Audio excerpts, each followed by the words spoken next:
గొప్ప మెట్టు అనుకోవటం నేను ఎంతో సంతోషిస్తున్నాను. ఏంటి ఆ మెట్టు అంటే, ఇక్కడ ప్రభు అంటున్నారు చక్కని మాట 44వ వచనంలో, నేను మీతో చెప్పున్నది ఏమనగా, మీరు పరలోకమందున్న మీ తండ్రికి కుమారులై ఉండునట్లు మీ శత్రువులను ప్రేమించుడి, మిమ్మల్ని హింసించు వారి వరకు ప్రార్థన చేయండి. అందరూ ఒకసారి దేవునికి స్తోత్రం చేద్దాం. హల్లెలూయా, దేవునికి స్తోత్రం. ఈ మెట్టు ఇంకొంచెం గొప్పది. లోకములో ఎవ్వరు కూడా చేయలేనటువంటి మెట్టును యేసయ్య తన శిష్యులకు ఆయన తెలియజేశారు. ఇక్కడ ప్రభువారు అంటున్నారు కదా, మిమ్మల్ని ప్రేమించిన వాళ్ళని ప్రేమించడం ధర్మశాస్త్రం తెలియజేసింది, ధర్మశాస్త్రం చెప్పింది.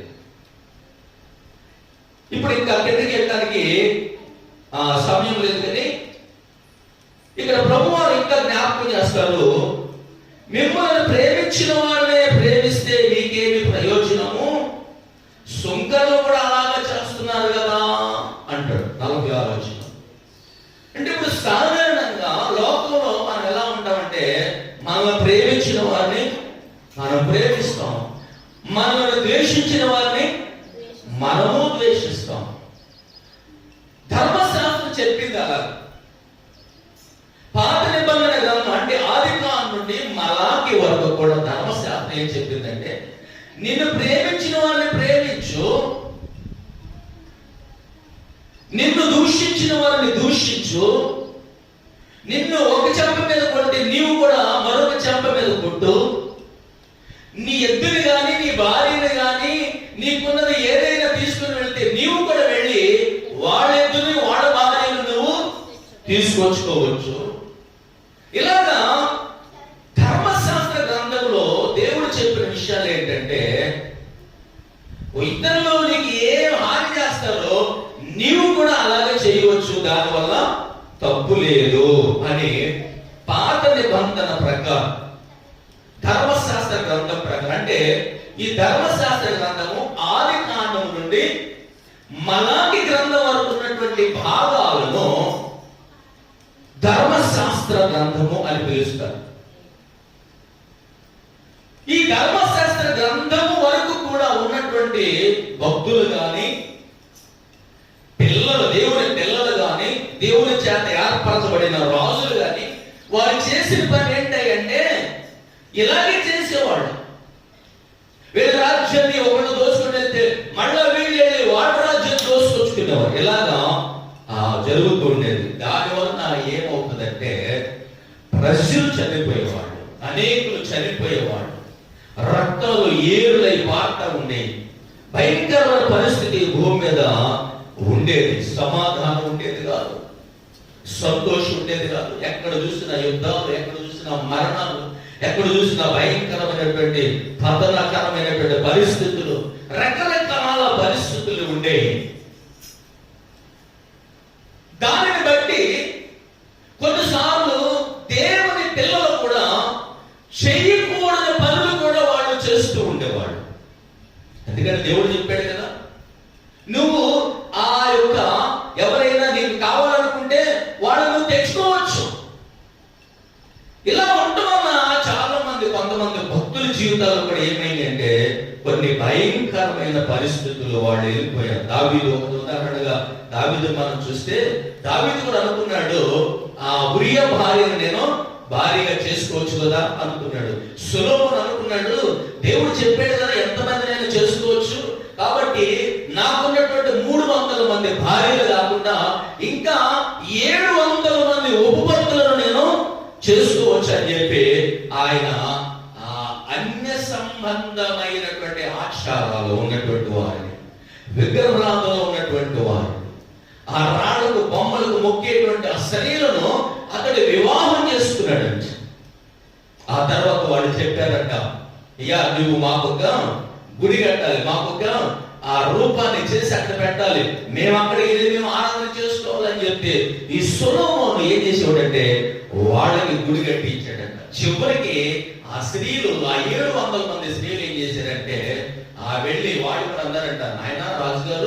మరి మాకైతే కట్టించాం, మేము వెళ్తున్నాము, మరి మీరు మా భర్త కాబట్టి మీరు కూడా వచ్చి మాతో పాటు ఆ పూజలో పాల్గొవచ్చు కదా, అక్కడ మేము వ్రతం చేసుకున్నాం, ఆ వ్రతంలో మీరు కూడా పాల్గొనకపోవచ్చు కదా అని చెప్పి వాళ్ళందరూ అడగటం వలన, బలవంతం చేయడం వలన ఈ సొలొమోను మహారాజు చివరికి ఏమైపోయాడంటే, భార్యలను బట్టి అని అంటాడు అక్కడ దేవుని వాక్యంలో, భార్యలను బట్టి ఇతడు కూడా వాటికి మొక్కి, వాటికి కూడా పూజించి, వాటికి కూడా నమస్కరించి, అక్కడ ఎలాంటి వాడు ఏంటంటే హృదయము బహు భయంకరమైన కాఠిన్యముతో నింపబడి దేవునికి దూరంగా అయిపోయాడంట. దేవునికి స్తోత్రం కలుగుగాక. హల్లెలూయా. కారణం ఏంటంటే ఈ ధర్మశాస్త్ర గ్రంథంలో దేవుడు చెప్పాడు, మీరు ఏదైనా చేయొచ్చు, వాళ్ళు నిన్ను కొడితే నువ్వు పట్టొచ్చు, వాళ్ళు నిన్ను దూషిస్తే నువ్వు దూషించొచ్చు, నీకు ఏదైనా మంచిగా కనబడింది అనుకుంటే నువ్వు వెళ్ళి దాన్ని తెచ్చేసుకోవచ్చు. ఇలాగ ధర్మశాస్త్ర గ్రంథంలో దేవుడు చెప్పాడు కనుక ఇలా చేయడం వల్ల భూమి మీద సమాధానం లేకుండా పోయింది. అయితే యేసుక్రీస్తు ప్రభువారు ఆ సంగతిని ఎరిగి, దేవుడే ఆ సంగతిని ఆలోచించి పరిశుద్ధాత్మను యేసుక్రీస్తు రూపములో కన్యక అయినటువంటి మరియ గర్భములోనికి ఆ పరిశుద్ధాత్మను పంపించి, ఆ పరిశుద్ధాత్మ 9 మాసాలు ఆ యొక్క మరియ గర్భములో ఉండి కుమారుడుగా ఈ భూమి మీద ఆయన జన్మించడం మనం చూస్తాం. ఆయన జన్మించక ముందు ఆ యొక్క మరియను అప్పటికి వివాహం చేసుకున్నటువంటి యోసేపుతో చెప్తాడు, ఇదిగో నీ భార్య గర్భంలో ఉన్నటువంటి శిశువు ఎలాంటి వాడంటే ఆయన పరిశుద్ధుడైన దేవుడు, ఆయన ఈ లోకములోనికి రక్షకుడుగా రాబోతా ఉన్నాడు, ఆయన ఇమ్మానుయేలుగా పుట్టబోతా ఉన్నాడు అని చెప్తాడు. కనుక యేసు అనగా రక్షకుడని, క్రీస్తు అనగా అభిషిక్తుడని, ఇమ్మానుయేలు అనగా ఆయన మనకు తోడుగా ఉంటాడని ఆ భావాలు యోసేపుకి పరిశుద్ధాత్మ దేవుడు తెలియజేస్తాడు. ఆ తర్వాత గాబ్రియలు దూత, వర్తమానం అందించే గాబ్రియలు దూత కూడా ఆ విషయాలు యోసేపుకు తెలియజేస్తాడు. కనుక పిల్లల యేసయ్య వచ్చిన తర్వాత అప్పుడు భూమి మీద ఒక నూతనమైన విధానాన్ని తీసుకొచ్చాడు. ఏంటా విధానం అంటే, మనుషులు గతంలో వాళ్ళు ఏం చేశారంటే, వాళ్ళని ప్రేమించిన వాళ్ళనే ప్రేమించారు, వాళ్ళని ద్వేషించిన వాళ్ళని ద్వేషించారు, వాళ్ళని దోచుకున్న వారిని దోచుకున్నారు, వాళ్ళని హింసించిన వారిని వీళ్ళు హింసించారు. అయితే ఇక్కడ యేసయ్య వచ్చిన తర్వాత ఏమంటాడంటే, అలాగే ఇంతకు ముందు చేశారు కదా, అయితే 44 వచనంలో 5:44 అంటాడు, నేను చెప్పినది ఏమనగా మీరు పరలోకమందున్న మీ తండ్రికి కుమారులై ఉండేటట్లు మీ శత్రువులను ప్రేమించుడి, మిమ్మల్ని హింసించు వారి కొరకు ప్రార్థన చేయండి. దేవునికి స్తోత్రం చెల్లుదాం. హల్లెలూయా, హల్లెలూయా. ఇప్పుడు యేసయ్య ఇంకొక చక్కని ఆత్మీయమైన గొప్ప మెట్టు తెలియజేస్తున్నాడు. ఇప్పుడు మనం ఏం చేయాలంట? ఆయన పిల్లలు, ఆయన రక్తంలో కనబడిన మనం ఏం చేయాలి అంటే, ఒకవేళ ఎవరైనా నీకు శత్రువులు ఉంటే, నిన్ను గాయపరిచిన వాళ్ళు కానీ, నిన్ను దుఃఖపెట్టిన వాళ్ళు కానీ, నిన్ను అవమానపరిచిన వాళ్ళు కానీ, నిన్ను వేధించిన వాళ్ళు కానీ, ఒకవేళ ఎవరైనా ఉంటే నీవు వాళ్ళ కూడా ఏం చేయాలి? వాళ్ళను కూడా ప్రేమించాలంట. దేవునికి స్తోత్రం కలుగుగాక. హల్లెలూయా. యేసయ్య చేసిన పని అదేనండి. భూమి మీదకి వచ్చినప్పుడు ఆయన శత్రువులను కూడా ప్రేమించాడు. శత్రువులను అంటే ఆయన ఎవరైతే పొడిచారో, ఎవరైతే ముఖం మీద ఉమ్మూసారో, ఎవరైతే 40 కొరడా దెబ్బలు కొట్టారో, ఎవరైతే సిలువలో ఆ యొక్క మేకులతో బంధించారో, ఎవరైతే ఆయనను దూషించారో, వాళ్ళందరి గురించి యేసయ్య ఒక మాట అంటాడు, నాయనా తండ్రి, వీళ్ళ మీద గాని వీళ్ళ పిల్లల మీద గాని ఏ విధమైనటువంటి పాపము శాపము వీళ్ళ మీదకి రాకుండా కాపాడయ్యా. వీళ్ళు ఏమి చేస్తున్నారో వీరికి తెలియదు కనుక వీరిని క్షమించండి ప్రభువా అని ప్రార్థన చేశారు. ఆయన ఎంత ఆశ్చర్యం చూడండి. ఆయన మనసు మనస్సు ఎంత గొప్పది. ఆయన ఈ భూమి మీద ఉన్నటువంటి ప్రజలకు ఆయన సెలవిచ్చిన మాటలు ఎంత ఆశ్చర్యం. ఈ రోజున ప్రపంచంలో మేము ఒక గుడి కట్టాలి, ఆ యొక్క ఆగ్రా ప్రాంతంలో మేము ఒక గుడి కట్టాలి, మేమేమో రామాయణం కట్టాలను ఆయన కూడా, మేమేమో ఆ స్థలంలోనే ఆ బాబ్రీ మసీదు కట్టాలి. దాదాపు ఎన్నో సంవత్సరాలు ఉంది, సుమారు 30 సంవత్సరాల నుండి ఈ గొడవలో 30 సంవత్సరాలు కొట్టుకుంటూనే ఉన్నారు, 30 సంవత్సరాలు చంపుకుంటూనే ఉన్నారు. ఆ భయంకరమైన పరిస్థితులు అక్కడ జరుగుతూ ఉన్నాయి. ఈ రెండు ఇద్దరు కూడా సర్లే పోనీ అని చెప్పి ఎవరు కూడా క్షమించే మనస్సు లేదు, సరే వదిలేద్దాం అనుకునేటువంటి మనస్సు లేదు. ఈ రోజున ఆ ప్రపంచంలో అక్కడ అందరికీ తెలుసు భయంకరమైనటువంటి పరిస్థితులు, గొడవలు జరుగుతూ ఉన్నాయి.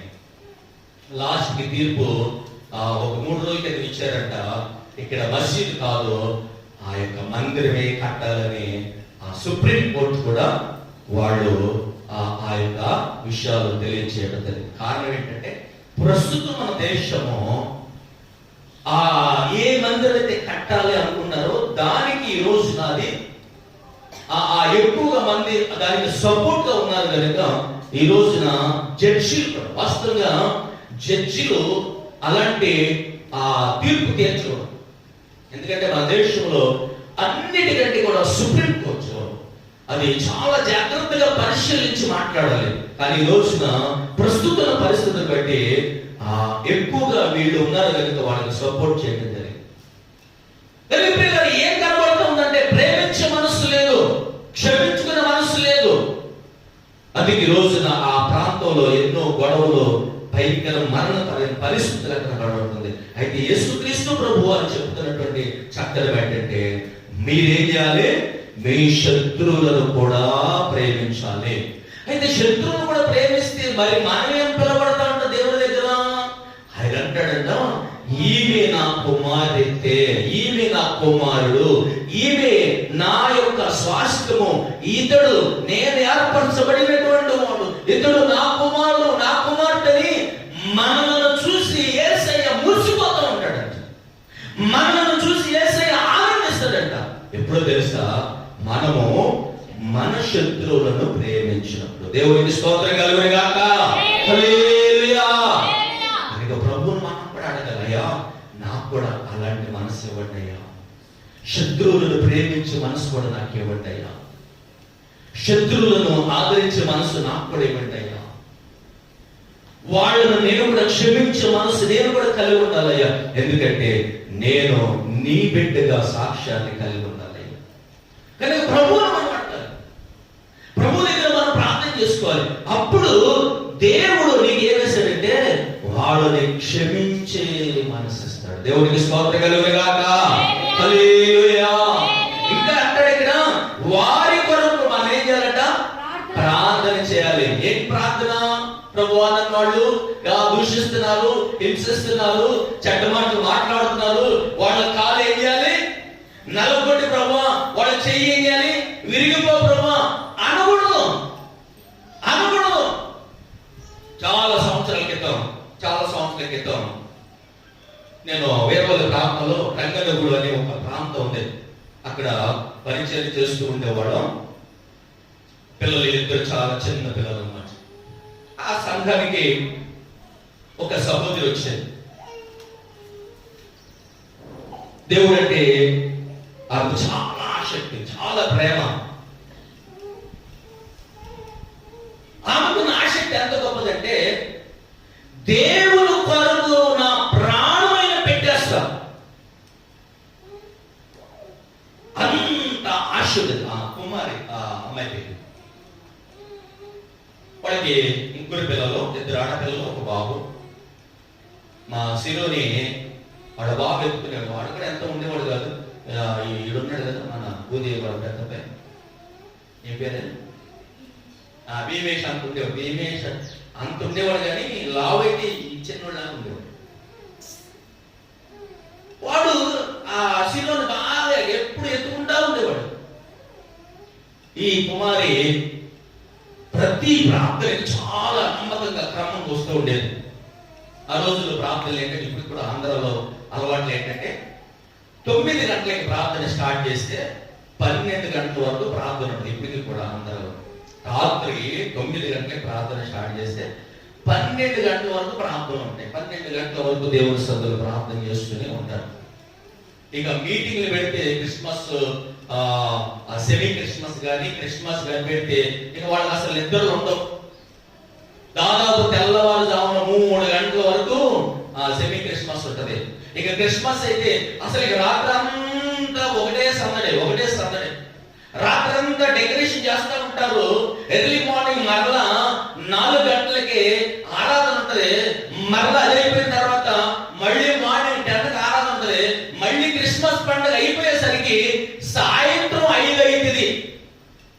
ఎందుకంటే కొన్ని సంఘాల్లో వాళ్ళకి వచ్చిన క్రిస్మస్ రోజు వాళ్ళందరూ తీసుకొస్తారు కదా, కోళ్ళు, కోడిగుడ్లు, ధాన్యాలు, కూరగాయలు, కొంతమంది ఏమో అరిసెలు, కొంతమంది ఇలాగ గారెలు, బూరెలు అవన్నీ తీసి అరటి గెలలు అవన్నీ తీసుకొచ్చి ఈ చర్చి స్టేజ్ అంతా నింపేస్తారు. ఇక క్రిస్మస్ పండుగ వస్తే ఎలా ఉంటదంటే మనుషులు కూర్చోడానికి ఉండదు ప్లేస్, ఇవన్నీ నిండిపోతాయి. అప్పుడు ఆ సేవకులు మళ్ళీ ఏం చేస్తారంటే వాటిని పాట పాడుతూ ఉంటారు. ఇప్పుడు సపోజ్ 100 రూపాయలు పెట్టారు, అరటికలు తీసుకొచ్చారు అనుకో, దాన్ని పాట పెడితే దాదాపు అది 1000, 2000, అవసరం 5000 వరకు కూడా అది కొన్నిసార్లు వెళ్ళిపోతుంది. పాడుతున్న వాటి మరలా ఆ పైసలు చెల్లించి దాన్ని తీసుకొని వెళ్తూ ఉంటారు. కనుక ఇలాంటి పరిస్థితులు ఇంకా ఆ ప్రాంతాల్లో కనబడతా ఉంటది. కనుక ఈ సహోదరు కూడా చాలా ఆసక్తి. ప్రతి బుధవారం దేవుని సన్నిధిలో ప్రార్థనలు గడుపుతా ఉండేది. ప్రతి శనివారం దేవుని సన్నిధిలో ప్రార్థన గడుపుతా ఉండేది. అప్పుడు వాళ్ళ అత్తగారికి రక్షణ లేదు. వాళ్ళ అత్తగారు దేవుడు అంటే చాలా భయంకరమైన కోపం, విపరీతమైనటువంటి కోపం. దేవుడు మహాకృపను బట్టి ప్రార్థన పెట్టగా ప్రార్థన చేయగా ఒకరోజు మాత్రం వాళ్ళ అత్తగారు ప్రార్థనలో కూర్చున్నారు. దేవుని వాక్యాన్ని బోధించినాక ఆమె విన్నారు. విన్న తర్వాత ఏడుస్తా ఉన్నారు. అందరూ వెళ్ళిపోయినా వెళ్ళలేదు. అప్పుడు లాస్ట్ గా నా దగ్గరకు వచ్చి, అయ్యా మీ దగ్గర ఒక మాట చెప్పాలి అని చెప్పి అన్నప్పుడు, చెప్పమ్మా ఆంటీ చెప్పండి. ఎందుకంటే వాళ్ళ ఇంట్లో మేము ఉంటున్నాం. వాళ్ళకి 2 ఇళ్ళు, ఒక ఇల్లు మాకు ఇచ్చారు ఉండటానికి, ఇంకొక ఇంట్లో వాళ్ళు ఉండేవాళ్ళు. చాలా ఆస్తి ఉంది, వాళ్ళు చాలా మంచి వ్యవసాయం చేసుకునే పరిస్థితి. అయితే ఆ టైంలో ఆంటీ నా దగ్గరకు వచ్చి ఏడుస్తూ ఉంటే ఏంటంటే, అయ్యా మీ వాక్యం విన్న తర్వాత నా పొరపాటు నాకు అర్థమైంది ఏంటంటే, చాలా సంవత్సరాల క్రితం ఒక ఆయన, భవిష్యత్తు ఎప్పుడు చెప్పుకుంటాం, ఒక ఆయన వాళ్ళ అమ్మాయికి వివాహం చేశాడు. చాలా ఆ రోజులు 1000 లక్షలు ఖర్చు పెట్టాడు. అయితే మమ్మల్ని రాత్రంతా పని చేయాలని రమ్మని ఆ రోజు 5 రూపాయల కూలీకి ఇస్తానని చెప్పి మాకు 3 రూపాయల కూలీ ఇచ్చాడు తెల్లారిన తర్వాత. అప్పుడు నాకు కోపం వచ్చి నేనేం చేశానంటే, వాళ్ళ ఇంట్లో ఒక గిన్నె కనబడుతుంది, ఒక వెండి గిన్నె ఒకటి కనబడుతుంది. ఆ గిన్నె ఒళ్ళు వేసుకుని ఇంటికి వచ్చేసాను. అయితే ఇప్పుడు మీ వాక్యం విన్న తర్వాత నాకు అర్థమైంది ఏంటంటే, అయ్యో నేను తప్పు చేశాను, పొరపాటు చేశాను, వాళ్ళ గిన్నె వాళ్ళకి ఇచ్చేయాలనిపిస్తా ఉంది. ఇప్పుడు ఏం చేయమంటారు? ఒకవేళ నేనెళ్తే నా విలువ పోతేమో, నేను వెళితే వాళ్ళు నన్ను అవమానకరంగా అనుకుంటారేమో, నేను దొంగ మనసు కలిగి ఉన్నాను అనుకుంటారేమో, ఏం చేయమంటారు? అప్పుడు నేను చెప్తా, ఏం కాదమ్మా, మీరు వెళ్తే దేవుడు గొప్పదని ఏంటో వాళ్ళకి తెలుసు. ఆ విషయాన్ని వాళ్ళకి చెప్పి, ఎందుకంటే మీరు అప్పుడు రక్షణ లేదు కాబట్టి, మీకు కోపంతో చేశారు కాబట్టి, ఇది ఈ రోజు నేను దేవుడి దగ్గరకు వచ్చాను, నేను మంచిగా ఉంటున్నాను సార్, ఇదిగో మీ గిన్నె మీరు తీసేసుకుని వాళ్ళకి ఇచ్చేస్తే వాళ్ళు కూడా దేవుని యొక్క ప్రేమను వాళ్ళు గుర్తిస్తారు. కనుక మీరు ఆ గిన్నె తీసుకుని వెళ్ళిపోండి ఆంటీ అని చెప్పి ఆమెతో మాట్లాడినప్పుడు ఆమె ప్రార్థన చేయించుకొని, అప్పటికే ఆమెకి దాదాపు 50 సంవత్సరాలు పెద్ద ఆమె, ఆ గిన్నె తీసుకుని ఆమె వెళ్ళిపోయి వాళ్ళ ఇంటి దగ్గర నిలబడి ఉంటే వాళ్ళు అన్నారు, ఏంటమ్మా విజయమ్మా, ఏంటి వచ్చావు? ఏం లేదయ్యా, చాలా సంవత్సరాల క్రితం మీ అమ్మాయికి పెళ్లి చేశారు కదా, మాకు 5 రూపాయలు కూలి ఇస్తున్నారు, రాత్రంతా పని చేస్తే మీరు ఆ రోజున 3 రూపాయలు ఇచ్చారు, మీకు గుర్తుందో లేదో. నా కోపం వచ్చి మీ ఇంట్లో ఉన్న వెండి గిన్నె కనబడకుండా తీసుకుని వెళ్ళిపోయాను. అయితే నేను ఇప్పుడు యేసయ్య దగ్గరికి వెళ్తున్నాను, దేవుడు మాట్లాడుతున్నాను, నా హృదయం తెరవబడింది, ఇదిగో మీ గిన్నె మీకు ఇవ్వాలని వచ్చాను. అప్పుడు ఆ వ్యక్తి చాలా సంతోషించాడు. ఏంటి, యేసయ్య అంటే ఎంత గొప్పడా, యేసయ్య బిడ్డలంటే ఎంత మంచిగా ఉంటారా, ఎంత చక్కగా ఉంటారా, నిజంగా ఆ యేసయ్య మాకు కూడా కావాలన్నారంట. దేవునికి స్తోత్రం కలుగుగాక. హల్లెలూయా. ఈ రోజున ఆ ఊర్లో ఆ కుటుంబం మారారు. ఇంకా చాలా మంది అన్నిలో ఆ యాదవుల ఇళ్లలో ఈ రోజున గొప్ప ప్రార్థన. ఊరు సెంటర్ ఉంటది ఆ ఇల్లు, ఆ ఇంటి దగ్గర ఈ రోజున గొప్ప ఆరాధన జరుగుతూ ఉంటాయి ప్రతి ఆదివారం. ఒకప్పుడు ఆ ఊరిలో ప్రార్థన అంటే తెలియదు, దేవుడు అంటే తెలియదు. కానీ ఈ రోజున ఏదైనా స్పెషల్ మీటింగ్ పెట్టాలంటే ఆ పాస్టర్ అక్కడ ఆ సాగు చేసే ఆ పాస్టర్ ఇప్పుడు అక్కడ మైకులు, ఆ మందిర మీద మైకులు పెట్టి ఊరంతా ఎగబడేటట్లు ప్రార్థన చేస్తారు. ఒకప్పుడు చాలా భయంకర ఊరు అది, భయంకరం చాదబడులు ప్రభావం కలిగిన ఊరు, చాలా భయపడుతుంటారు ఆ రోజుల్లో. అలాంటి పరిస్థితుల్లో దేవుడి గొప్ప కార్యం చేసి చివరికి తన భర్త ఎలా అయిపోయాడంటే, ఈ పాప భర్త ఎలా అయిపోయాడంటే చాలా మూర్ఖుడిగా అయిపోయాడు. ఇక లాస్ట్ కి ఆ అమ్మ అంటే ఆ అత్తగారు మారారు. ఇప్పుడు దుష్టుడు మళ్ళీ ఎవరు ప్రవేశించాడంటే భర్తలో ప్రవేశించాడు. భర్తలో ప్రవేశించి ఏం చేస్తున్నాడంటే, నువ్వు ప్రార్థనకి వెళ్ళొద్దు, రాత్రుల్లో ప్రార్థనకి వెళ్తే ఊరుకోను, ప్రార్థనకి వెళ్తే నిన్ను చంపేస్తా, ప్రార్థనకి వెళ్తే నిన్ను కొట్టేస్తా అనేవాడు. కానీ దేవుడు మహాప్రభం పెట్టి కొట్టేవాడు కాదు. అప్పుడు నేను మాట్లాడా, ఏంటి రాజన్న ఇలా మాట్లాడుతున్నావు, తప్పట్లా మాట్లాడకూడదు, దేవుడి దగ్గరికి వచ్చే విషయంలో నువ్వు అలా ఉండకూడదు అంటే, లేదయ్యా నేనైతే ఊరుకోను, రాత్రి ప్రార్థన చేస్తూ. అమ్మాయి మాత్రం చాలా మంచి అమ్మ, చాలా మంచి గుణం, చక్కని మనసు. ఎంత గొప్ప మనసు అంటే దేవుని సన్నిధి అంటే ఎన్ని పనులున్నా మనకు చాలా వ్యవసాయం ఉండేది. ఆ పనులన్నీ ప్రక్కన పెట్టి దేవుని సన్నిధికి వచ్చి ఆమె నడవడం నేర్చు. ఇక చివరికి లాస్ట్ ఏం చేశాడంటే, ఇంక ఇలా అయితే లాభం లేదని చెప్పి ఒక రోజు అన్నాడు, ఈ రోజు కొత్తగా సినిమా వచ్చింది, రిలీజ్ అయ్యి సినిమా వచ్చింది హనుమాన్ జంక్షన్ లో, ఈ రోజు ఆదివారం మనం సినిమాకి వెళ్ళాలి, ఈ రోజు నీవు మంచిగా రెడీ అయ్యి నాతో పాటు సైకిల్ ఉన్నాయి కాబట్టి నా సైకిల్ కూర్చో, సైకిల్ దగ్గర కూర్చో, మన ఇద్దరు ఈ రోజు సినిమాకి వెళ్ళి రావాలి. అదేమో దేవుల్లో ఉన్న బిడ్డ, ఇతనేమో రక్షణ లేదు, చాలా భయంకరమైన మూర్ఖంగా ఉండేవాడు, చాలా మూర్ఖంగా ఉండేవాడు. ఆ టైంలో అదేం చేసిందంటే, నేను దేవుని నమ్ముకున్నానంటే నేను రాకూడదు, దయచేసి నువ్వు నన్ను ఇలా చేయొద్దు, నేను ఇలా చేస్తే నేను బ్రతకలేనండి, ఇలా నువ్వు నన్ను బాధ పెట్టొద్దు అని చెప్పి ఆమె చాలా బాధ పెట్టి ఎంత ఏడ్చినా లాస్ట్ వదలలేదు. ఎలాగైనా సరే రావాలి, రాకపోతే నేను నిన్ను ఏడిచిపెట్టేస్తా. సరే బాబు అని చెప్పి నా దగ్గరకు వచ్చి ఏడిస్తే, సరే అమ్మ ప్రార్థించేద్దాం, మరి దేవుడు నీకు ఎలాగా మరి ప్రేరేపిస్తా చెయ్యి, ఎందుకంటే అతను మనం చూస్తే చాలా కఠినంగా ఉంది అని చెప్తే ఆమె ఏం చేసిందంటే, దేవుడు మహాకృపను బట్టి ఆ సినిమాకి వెళ్ళలేదు కానీ ప్రార్థన చేసింది. అతను చాలా భయంకరంగా తిట్టాడు, భయంకరంగా దూషించాడు. ఆ రోజు మళ్ళా సినిమాకి వెళ్ళకుండా మళ్ళా పొలంలోకి వెళ్ళాడు. ఆ రోజే మోటార్ ఖరాబ్ అయితే, ఆ రిగ్ బోర్ అంటే లోపల బోరు మోటార్ ఉంటుంది కదా, మనం కూడా చూస్తున్నాం ఖాళీలోనే, అలాంటి బోరు అది తీసి రిపేర్ అయితే దాన్ని తీసి బాగు చేస్తూ ఉన్నారు. ఐరన్ తాడు ఉండదు కదా దాన్ని పేయడానికి, ఆ తాడు పెట్టి దాన్ని లాగుతా ఉంటే,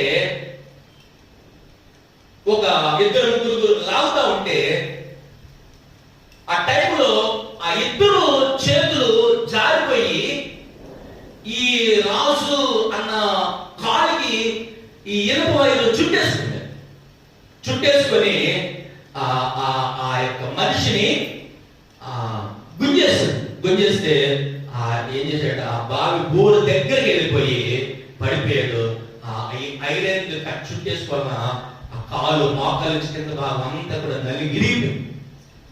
ఇప్పుడు చాలా భయంకరం. నవ్వ పరిగెత్తుకు వచ్చిన అయ్యా నేను అయిపోయిందని త్వరగా వెళ్ళిపోయి మరి ప్రార్థన చేసి ఇమ్మీడియట్లీ గా హాస్పిటల్ జాయిన్ చేసిన తర్వాత, అప్పుడు ఆ తర్వాత అతడు మరి స్వస్థ వచ్చిన తర్వాత ఇంటికి వచ్చాడు. ఆ తర్వాత చెప్పాడు, అయ్యా నేను ఎప్పుడూ నా భార్య విషయంలో నేను చాలా మొండిగా ప్రవర్తించాను. ఎక్కడ నుండి నా భార్య నేను ఎప్పుడు బాధ పెట్టను, ఎప్పుడు నేను బాధ పెట్టను. మీరు కూడా మీకు ఏదైనా అవసరం చెప్పండి, నేను మీకు ఇస్తాను. నేను ఇక్కడ నుంచి ఎప్పుడు కూడా దేవుడికి విరోధంగా ఉండను అని చెప్పి ఆ రోజు నుండి అక్కడ ప్రార్థనకు వచ్చేవాడు కాదు, కానీ ఆ రోజు నుండి మమ్మల్ని ప్రేమించడం, ఏదైనా అవసరమైనప్పుడు ఆయన సైకిల్ ఉంటుంది, అప్పుడు నాకు సైకిల్ ఉండేది కదా అన్నా, నేను సేవకి వెళ్ళాలంటే ఆయన సైకిల్ ఇచ్చేవాడు. ఇలాగ ఆ కుటుంబము ఆ తర్వాత ఆ ఊర్లో చాలా మంచి సాక్ష్యంగా నిలబడ్డారు. దేవునికి స్తోత్రం కలుగుగాక. హల్లెలూయా. కనుక ప్రియులారా, కొన్నిసార్లు కుటుంబంలో కూడా కొన్నిసార్లు ఎలా పరిస్థితి అంటే భర్తే లేకపోతే భార్య లేకపోతే అన్నదమ్ములు ఎక్కచెల్లు శత్రువులు ఉంటారు. అయితే వాళ్ళ విషయంలో కూడా మనం ఏం చేయాలి, వాళ్ళను కూడా మనము ప్రేమించి క్షమించే వారుగా ఉన్నారు. కనుక ప్రియులారా, ఆ సమయంలో మరి ఆ కుటుంబంలో నా సహోదరు అలాగా మరి ప్రేమించింది కనుక ఆ కుటుంబంలో ఈ రోజున గొప్ప రక్షణ దేవుడు ఇచ్చాడు, గొప్ప ఆనందం ఇచ్చాడు. ఈ రోజున వాళ్ళు ఆ రోజు నేను వెళ్ళినప్పుడు తాటాకి నిండుండే రెండు, ఈ రోజున పెద్ద బిల్డింగ్ వేసుకున్నారు, చాలా పెద్ద బిల్డింగ్. ఒక్కొక్క బెడ్రూమ్ వచ్చేసి దాదాపు మనం వేసుకునేటువంటి 4/6 మంచాలు ఉంటాయి కదండి, అలాంటి ఆ రూమ్ లో 2-3 పడతాయి. అలాంటి బెడ్రూమ్ లో 4 బెడ్రూమ్లు ఉన్నటువంటి బిల్డింగ్ దేవుడు ఇచ్చాడు. వాళ్ళు చాలా గొప్ప ఆశీర్వాదం ఇచ్చాడు. ఆ తర్వాత ఈ రోజు నా కుటుంబం అంతా రక్షణ పొందారు, వాళ్ళ పిల్లలు మంచిగా దీవించబడ్డారు. వాళ్ళ కుమారుడు వాడు మనం ఆ మధ్య చెప్పారు, అయ్యా నా కుమారుడు సాఫ్ట్వేర్ లో జాబ్ చేస్తా ఉన్నాడు, హైదరాబాద్ చేస్తా ఉన్నాడని వాళ్ళు చెప్పడం జరిగింది. ఆ ఫోన్ నెంబర్ లేదు, ఆ ఫోన్ నెంబర్ ఉంటే చేసేవాడు చేస్తే వాడు తప్పనిసరి వస్తాడు. ఎందుకంటే చిన్నతనం కూడా వాళ్ళ కుమారి వాళ్ళ అబ్బాయి చిన్నోడు ఎంతో విశ్వాసం, ఎంతో ప్రేమ, దేవుని సేవలండి, ఎంతో ప్రేమ. ఈ రోజు కూడా మా ఇంటి పక్కన ఒక పాప ఉంటుంది, వాళ్ళని లేదండి, ఆ పాప ఉంటుంది. పాప ఎర్లీ మార్నింగ్ మా ఇంటికి వచ్చేసింది. నేను వచ్చేసరికి మోకరించి ప్రార్థన చేస్తున్నాను, నాతో పాటు మోకరించి ప్రార్థనలో కూర్చొని ఉండే. ఈ మధ్య వాళ్ళ మమ్మీకి డాడీ అంటా ఉందంట, మమ్మీ నా బర్త్డే వచ్చితే చర్చిలోనే మీరు చేయాలి, నేను చర్చిలోనే బర్త్డే చేసుకుంటా, ఇంట్లో చేయొద్దు. అంకుల్ నాకు ప్రార్థన చేయాలి, ఆంటీ నాకు ప్రార్థన చేయాలి. వాళ్ళ మమ్మీ డాడీ చాలా ఆశ్చర్యం, ఏమైంది దీనికి, మనకి చాలా ఉన్నాయి కదా మన ఇంట్లో, అవన్నీ మానేసి వేసి అంటున్నాయి. కనుక వాళ్ళ మమ్మీ అన్నంట, పోనీ ఆ అమ్మాయి నా బిడ్డ ఎలా అనుకుంటే అలా చెయ్యి, తప్పే ఉంది, నాకు ఏసై అంటే ఇష్టం, నీకేమో వేరే అంటే ఇష్టం, నీది నువ్వు చేసుకో, నా బిడ్డ దానికి ఇష్టం అని చేస్తుంది. కనుక పిల్లలు, ఆ చిన్న పిల్ల నాకు ఆ మాటలు వింటే నాకు చాలా ఆశ్చర్యం కలుగుతూ ఉంది. పెద్ద అయిన తర్వాత దేవుడు ఆ బిడ్డను మరి పట్టుకోవచ్చు. నేను ఆ పిల్లలు మాట్లాడుతుంటే నాకు కుమార్ అక్కడ అమ్మాయి జయ గుర్తొచ్చింది. ఎందుకంటే జయ కూడా చిన్నప్పుడు మన గొప్పలు సువర్ణయ్య గారి దగ్గర చాలా ఇదిగా ఉండేదండి, చాలా ఫ్రెండ్షిప్ గా. అంకుల్తో ప్రార్థన చేసుకోవడం, అంకుల్తోనే ప్రార్థనకి వెళ్ళే వాళ్ళు దగ్గరికి వెళ్ళడం. అప్పుడు కుమారకి అప్పుడు రక్షణ లేదు కాబట్టి వాళ్ళతో తిరిగితే ఏం గారు ప్యాన్ నీళ్ళు మీద పోసి ప్యాన్ నీళ్ళతో ఇళ్ళకి ప్యాన్ నీళ్ళతో ఆ అమ్మాయికి స్నానం చేపించి చిచ్చి వాళ్ళే ముట్టుకొని వచ్చారని చెప్పి ఈమె ఆ చేయబడుతూ ఉండేది. దేవుడు మహాకృపం బట్టి ఈ రోజున మన కుటుంబాన్ని రక్షించుకున్నాడు. మరి ఏమకంటే చెయ్య ఇంకా దేవుల్లో ఎదగటానికి చక్కగా కొనుకొచ్చింది. దేవుని స్తోత్రం కలుగుగాక. హల్లెలూయా. దేవుని యొక్క సన్నిధిలో మనం ఎలాంటి వారు ఉండాలి దేవుని వాక్యం చెప్తా ఉందంటే, ఒకవేళ మీరు ఎవరైనా శత్రులుగా ఉంటే, మిమ్మల్ని ఎవరైనా బాధ పెట్టేవారుగా ఉంటే వాళ్ళని కూడా మీరు ఏం చేయాలి, ప్రేమించాలి. దేవుని పిల్లలకు ఈ మనసు కలిగింది. బైబిల్ దాంట్లో 3 ఉన్నారు, వాళ్ళ గురించి నేను త్వరగా టగటగా చెప్పించేసి నేను ముగించేస్తాను. మొట్టమొదటిగా శత్రువులను ప్రేమించినటువంటి ఒక మంచి భక్తుడు ఉన్నాడు. ఆయన ఎవరంటే ఇస్సాకు గారు. దేవుని స్తోత్రం కలుగుగాక. ఇస్సాకు గారు అంటే ఈ ఇస్సాకు గారు కాదు, బైబిల్లో ఉన్న ఇస్సాకు. కనుక ఆయన ఎలాంటి వాడంటే శత్రువులను ప్రేమించాడంట. తన తండ్రి అయిన అబ్రహాము చనిపోయిన తర్వాత అబీమెలెకు అనేటువంటి రాజు ఈ ఇస్సాకును బెదిరించి, ఇక్కడ ఉండడానికి వీల్లేదు, మీరు వెళ్ళిపోండి అని చెప్పి బెదిరించాడు. అప్పుడు ఇస్సాకు ఏం చేశాడంటే గెరారు ప్రాంతాన్ని విడిచి బెయేర్షెబా అనే ప్రాంతానికి వచ్చి ఆయన ప్రభుత్వంతో ఉన్నాడు. ఇస్సాకు దగ్గర అప్పుడు కూడా చాలా మంది పనివాళ్ళు ఉన్నారు. ఆయన ఎక్కడికి వెళ్ళినా కానీ ఆ యొక్క ప్రాంతం అంతా కూడా బాగు చేసుకుని బావులు త్రవ్వించి చక్కగా వ్యవసాయం చేస్తూ ఉండేవాడు. ఇస్సాకు చాలా ప్రార్థన పడ్డాడు, మనందరూ తెలుసు కదా. ఆ ప్రార్థన వలన ఆ దినంలో ఫిలిష్తీయుల దినాల్లో కూడా ఆ యొక్క ఇస్సాకు వర్షాలు లేనప్పుడు ఇక పంటలు పండవు అనుకున్నప్పుడు ఇస్సాకు విశ్వాసంతో విత్తనం వేసినప్పుడు 100 ఫలం పొందేవాడంట. 100 పండేదంట. ఎకరానికి 100 బస్తాలు పండేయంట. అప్పుడు ఫిలిష్తీయులు చూసి ఆశ్చర్యపడేవాడంట. ఏంటి, మనమేమో పంటేస్తే ఏమీ రావట్లేదు, ఈయన పంటేస్తే ఇంత పండుతా ఉందని చెప్పి వాళ్ళకి అసూయ కలిగి వాళ్ళు పంపించేశారంట. ఆ తర్వాత ఆ యొక్క మరి ఇస్సాకును ఈ అబీమెలెకు రాజు, ఆ అబీమెలెకుతో పాటు మరి కొంతమంది ఉన్నారు, వాళ్ళందరూ వచ్చి ఇస్సాకును బెదిరించి పంపించేశారు. అప్పుడు ఇస్సాకు బెయేర్షెబా అనేటువంటి ప్రాంతానికి వచ్చాడట. ఆదికాండం 26వ అధ్యాయము 23వ వచనంలో ఈ మాటలు మనం చదువుతాం. చూడండి, అక్కడ నుండి అతడు బెయేర్షెబాకు వెళ్ళెను. ఆ రాత్రియే యెహోవా అతనికి ప్రత్యక్షమై, నేను నీ తండ్రి అయిన అబ్రహాము దేవుడను, నేను నీకు తోడై ఉన్నాను కనుక భయపడకుము, నా దాసుడైన అబ్రహామును బట్టి నిన్ను ఆశీర్వదించి నీ సంతానమును విస్తరింపచేసేదనని చెప్పాను. చాలండి, అందరం ఒకసారి దేవునికి స్తోత్రం చేద్దాం. హల్లెలూయా, హల్లెలూయా. అయితే ఇప్పుడు ఈ అబీమెలెకుతో పాటు కొంతమంది ఉన్నారు. 26వ వచనంలో వాళ్ళు ఎవరంటే అబీమెలెకు స్నేహితుడైనటువంటి అహూజతు, ఈ అబీమెలెకు సేనాధిపతి ఒకడు ఉన్నాడు, ఫికోలు అనేటువంటి వ్యక్తి. కనుక వీళ్ళందరూ కలిసి ఇస్సాకును బెదిరించి ఆ గెరారు ప్రాంతం నుంచి పంపించేశారు. బెయేర్షెబా వచ్చి బ్రతుకుతా ఉన్నాడు. ఈ బెయేర్షెబాలో దేవుడు మళ్ళా కొంత మాట్లాడి, ఇస్సాకు నువ్వేం భయపడకు నాయనా, నేను నీకు తోడుగా ఉంటాను. వీళ్ళను బట్టి, ఈ శత్రువులను బట్టి, ఈ యొక్క అన్యులను బట్టి నువ్వేం భయపడకు, నీ తండ్రికి తోడుగా ఉన్నట్లుగా నేను కూడా నీకు తోడుగా ఉంటాను అని దేవుడు ధైర్యపరిచినప్పుడు ఇస్సాకు మరలా అక్కడ వ్యవసాయం చేసుకోవడం ప్రారంభించాడు. అక్కడ గుడారాలు వేసుకుని బ్రతుకుతా ఉన్నాడు. ఆ తర్వాత ఇస్సాకు దగ్గరికి ఏం చేశారంటే ఈ రాజు అయిన అబీమెలెకు, అతని స్నేహితులైన అజూహుదు, ఆ తర్వాత సేనాధిపతి అయిన ఫికోలు, ఇంకా మరి కొంతమంది ఇస్సాకు దగ్గరికి వచ్చారట. అప్పుడు ఇస్సాకు ఒక మాట అంటాడు వాళ్ళని. చూడండి 26, 27. ఇస్సాకు, మీరు నా మీద పగబట్టి మీ యొద్ద నుండి నన్ను పంపివేసిన తర్వాత ఎందు నిమిత్తము నా యొద్దకు వచ్చిందని వారు అడగగా, వారు నిశ్చయముగా యెహోవా నీకు తోడై ఉండుట చూచితిమి కనుక మనకు అనగా మాకును నీకును మధ్య ఒక ప్రమాణం ఉండాలి. చాలండి, దేవునికి స్తోత్రం కలుగునుగాక. హల్లెలూయా.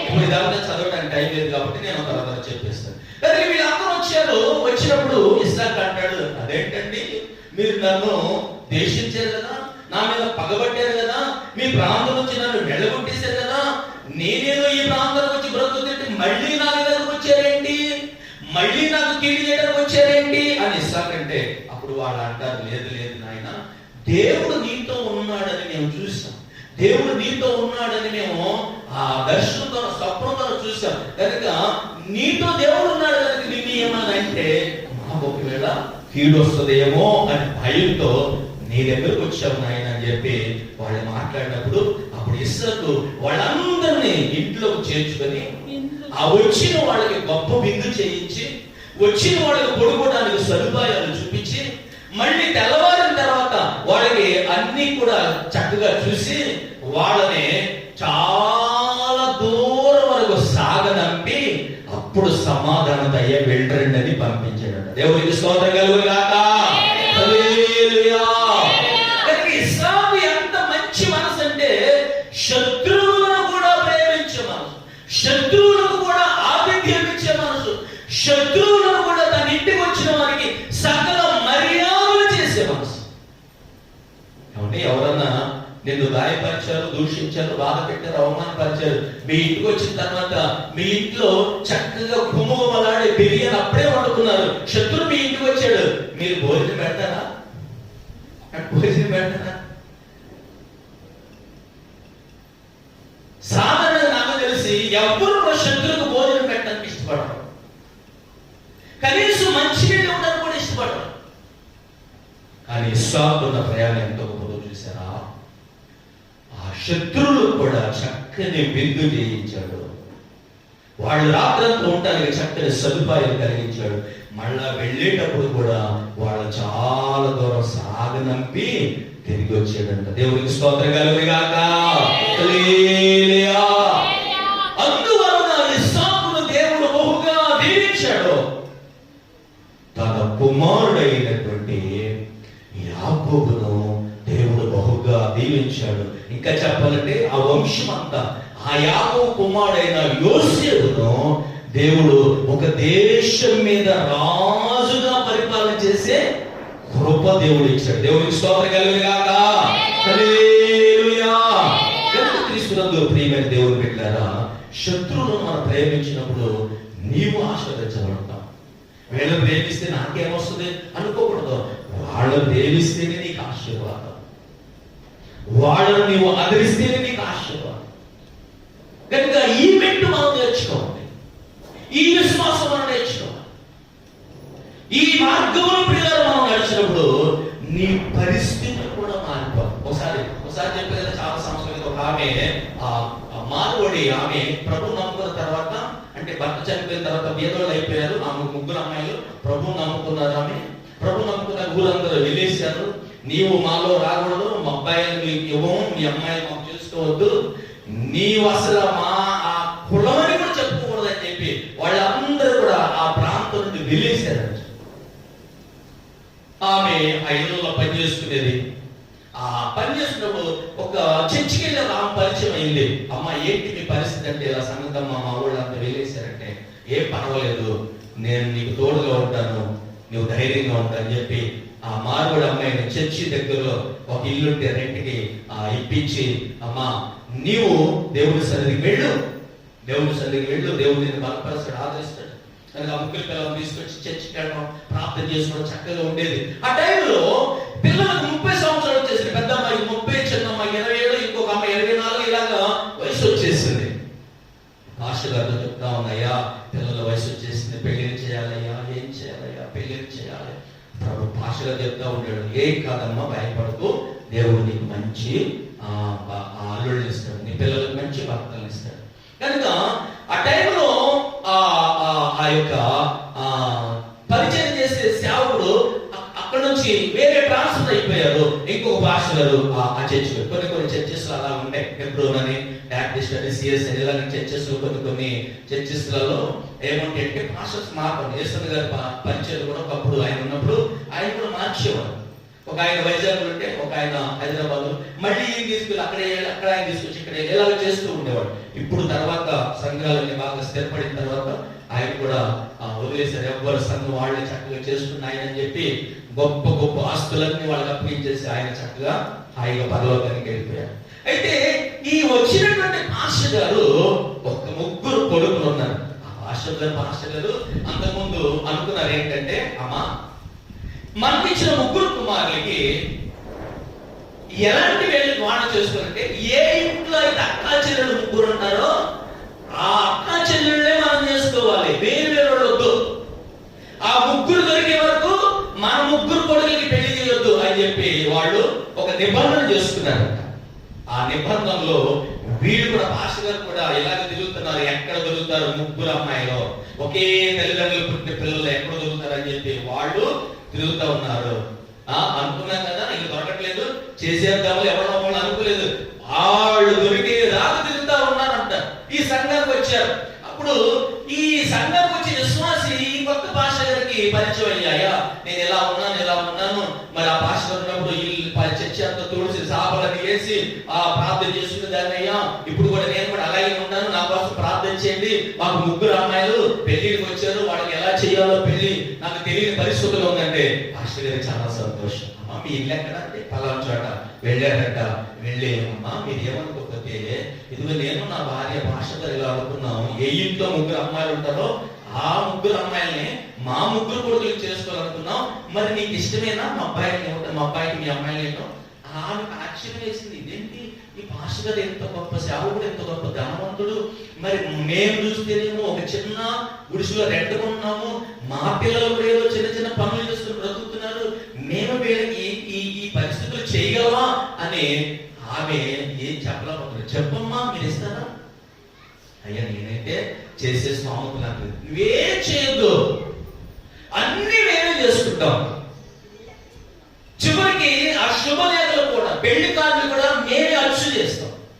నీ పని ఏంటంటే మీకు ఎవరెవరు తెలుసు, మీ బంధువులు వాళ్ళు ఎవరెవరు తెలుసు వాళ్ళకి వెళ్ళి ఇచ్చేసేయి, అందరినీ పెళ్లికి విలు. నిన్ను దేశించారన్నావు కదా, నిన్ను తృణీకరించారన్న కూడా వెలివేశారన్నావు కదా, వాళ్ళందరి దగ్గరికి వెళ్ళి పెళ్లి కార్డులు ఇచ్చిరాం. ఆ తర్వాత ఈ పాస్టర్ గారి పిల్లలు 3 కూడా వేరు వేరు దేశాల్లో జాబులు వాడిని ఫోన్లు చేసి, నాన్న మేము అనుకున్నట్టుగా 3 అమ్మాయిలు దొరికారు, మేము ఇమ్మీడియట్ గా 1 నెల సెలవు పెట్టుకుని వచ్చాయి. ఆస్ట్రేలియాలో ఒక ఆయన, కెనడాలో ఒక ఆయన, ఇంకా సింగపూర్లో ఒక ఆయన, ఇలాగా 3 కొడుకులు ఇంటికి వచ్చారు. ఇంటికి వచ్చి చూసుకుంటే చిన్న పిల్లలు చక్కగా తెల్లగా ఉన్నారు, ఆడవాళ్ళు చక్కగా తెల్ల పెట్టారు కదా, చాలా చక్కగా అందంగా కనబడుతున్నారు. పాస్టర్ గారి పిల్లలకి కొడుకులకి చాలా ఉత్సాహం, అబ్బాయి ఎంత అందంగా ఉన్నారు, మా డాడీ మంచిగా సెలెక్ట్ చేసాడు అని చెప్పి, డాడీ మా పెళ్లి ఎప్పుడైతే చేస్తానే ఉన్నాడు బాబు అని చెప్పి ఆ పెళ్లి టైము 4 రోజులు వచ్చిన తర్వాత చక్కగా పెళ్లి చేసి, అప్పుడు ఈ అమ్మాయి తల్లికి చెప్పిన మాస్టర్ గారు ఏంటంటే, నిన్ను ఎవరైతే ద్వేషించారో వాళ్ళందరికీ కార్డులు ఇచ్చినావు. ఇప్పుడు ఈమె అనుకోలేదు, వాళ్ళని ద్వేషించారు కదా, వాళ్ళని దూషించారు కదా, నేనెందుకు ఇవ్వాలి కార్డులు, నాకేం పని, చక్కని సంబంధం నాకు దొరికింది కాబట్టి నాకు వాళ్ళతో సంబంధం లేదు అనుకోలేదు. ఎవరు బంధువులు ఎంతమంది ద్వేషించారు వాళ్ళందరి దగ్గరికి వెళ్ళి కార్డులు పంచిందంట.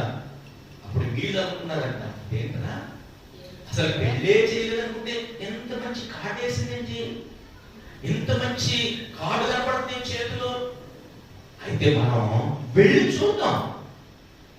కార్డు వేసిందని అసలు అక్కడ ఏ పచ్చిపులుసు పెట్టదో, ఏ పప్పు చేర పెట్టదో చూద్దాం అని చెప్పి వాళ్ళు చూద్దాం అనుకున్న వాళ్ళు అక్కడ ఉన్న డెకరేషన్ చూసి, అక్కడ ఉన్న ఆ క్రమశిక్షణ చూసి, అక్కడ ఉన్న చక్కని పాటలు, సంగీతం, వాయిద్యాలు చూసి వచ్చిన వాళ్ళు అయిపోయే వరకు కూడా కదలలేదు, అలాగే కూర్చున్నారంట హిందువులంతా. అమ్మవారు సంతాలకు కూర్చుని ఉన్నారు. సరే పెళ్ళైతే ఘనంగా జరిగింది, భోజనాలు ఎలా ఉంటాయి చూద్దాం అంటే దాదాపు ఒక 30 ఐటమ్స్ భోజనాలు, కర్రీలన్నీ కూడా చక్కగా రెడీ చేసి చక్కగా భోజనాలు పెట్టారంట. అప్పుడు వాళ్ళకి అర్థమైందంట, అయ్యో ఈమె యేసయ్యను నమ్ముతుందని చెప్పి మనం తృణీకరించాం, కానీ ఆమె నమ్ముకున్న దేవుడు గొప్పవాడు అనుకున్నారంట. దేవుడి స్తోత్రం కలుగును గాక. హల్లెలూయా. కనుక ఆ సహోదరి నన్ను ద్వేషించాలని చెప్పి వాళ్ళు ఎవరిని తృణీకరించారు, అందరూ ఆహ్వానించింది. ఈ రోజున వాళ్ళలో అనేక మంది ప్రభువుని అంగీకరించిన వాళ్ళు ఉన్నారు. కనుక ప్రభునందు ప్రియమైన దేవుని బిడ్డలారా, దేవుని సన్నిధిలో మనం ఎలాంటి వ్యక్తులు ఉండాలంటే అనేకులను ప్రేమించే వ్యక్తులు. ఇంకొక వ్యక్తిని జ్ఞాపకం చేస్తాను, మనందరూ తెలిసిన వ్యక్తి. ఆయన ఎవరంటే యోసేపు. యోసేపు గురించి మనందరూ తెలుసు కదండి, యాకోబు యొక్క కుమారుడు. యాకోబుకి రాహేలుకి పుట్టినటువంటి కుమారుడు. ఇప్పుడు రాహేలు ఈ యొక్క యాకోబుకి చాలా ఇష్టం, ఎందుకంటే ఆమె కోసం 14 సంవత్సరాలు బాల్యదానం చేశాడు మామగారి దగ్గర. అంటే ఎంత అందంగా ఉండేదో చూడండి రాహేలు. నాకు ఈమె కావాలి, తన మామగారు ఇదే ఛాన్స్ అనుకుని, ఒరే బాబు మా అమ్మాయి నీకు కావాలంటే ఇదిగో నువ్వు నా దగ్గర 7 సంవత్సరాలు పొరుగు చేస్తే అమ్మాయి నీకు ఇస్తానని చెప్పాడు. ఓకే మామగారు అదే అంత అని చెప్పి 7 సంవత్సరాలు కష్టపడుతున్నాడంట. అమ్మాయిని చూసుకుంటా చేయడం వల్ల 7 సంవత్సరాలు 7 రోజులు అయిపోయింది. మామగారు 7 సంవత్సరాలు అయిపోయింది, అమ్మాయిని పెళ్లి అంటే మామగారు ఏం చేశాడు, ఓకే ఈ రాత్రి పెళ్లి చేస్తారని చెప్పి అర్ధరాత్రి ఒక ముహూర్తం పెట్టి, అమావాస్య రోజు ఒక ముహూర్తం పెట్టి, ఆ చిన్న అమ్మాయి రాహేలు లేకుండా పెద్ద అమ్మాయిని లేయాని పెళ్లి చేసేసాడంట.